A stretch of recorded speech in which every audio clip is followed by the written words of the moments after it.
आपण पाहत आहात जनसंवाद लाईव्ह न्यूज। निपक्ष बातम्या, निस्वार्थ भूमिका।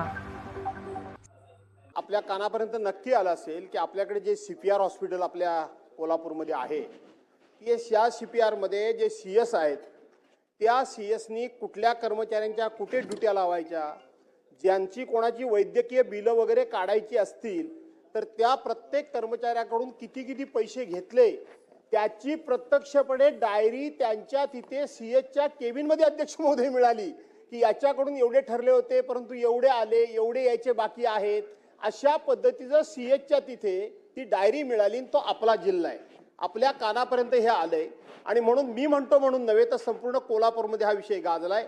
आपण या विषयाची बादशाह पण इथे आहेत म्हणजे आमचे मुश्रीफ साहेब, आणि म्हणून आपण संपूर्ण त्या हॉस्पिटलची चौकशी करून जर ते खरोखर दोषी असतील तर, मी असं कधीच म्हणत नाही, तर आपण त्यांना पाठीशी न घालता, कारण त्यांची बदली आपण केलेली आहे आणि म्हणून आपण त्यांना पाठीशी न घालता ही डायरी जर आपल्या कानापर्यंत आपल्यापर्यंत आली असेल तर आपण कठोर चौकशी करून त्यांच्यावर कठोर कारवाई करणार का?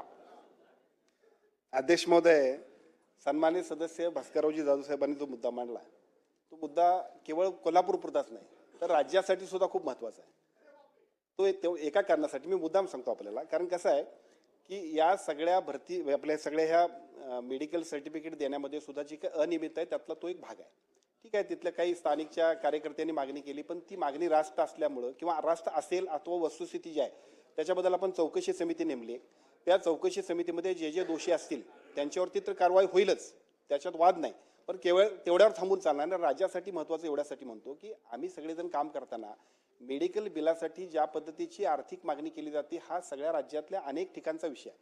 सगळे कर्मचारी जे आहेत त्याच्यामध्ये त्रस्त असतात, त्यामुळे मला असं वाटतं की तुमच्या प्रश्नाच्या निमित्तानं आम्ही असं जाहीर करतो की आमच्या आरोग्य विभागाच्या वतीनं सगळ्या जी काही मेडिकल बिलं घेतली जातात त्या सगळ्यांची ऑनलाईन पद्धतीने आम्ही काम केलं पाहिजे, म्हणजे तिथं थांबणार नाही, विलंब होणार नाही आणि अशात जो उशीर होईल त्यांच्यावरती कारवाई होणं सुद्धा अपेक्षित आहे, ते सुद्धा आम्ही निर्णय घेतोय।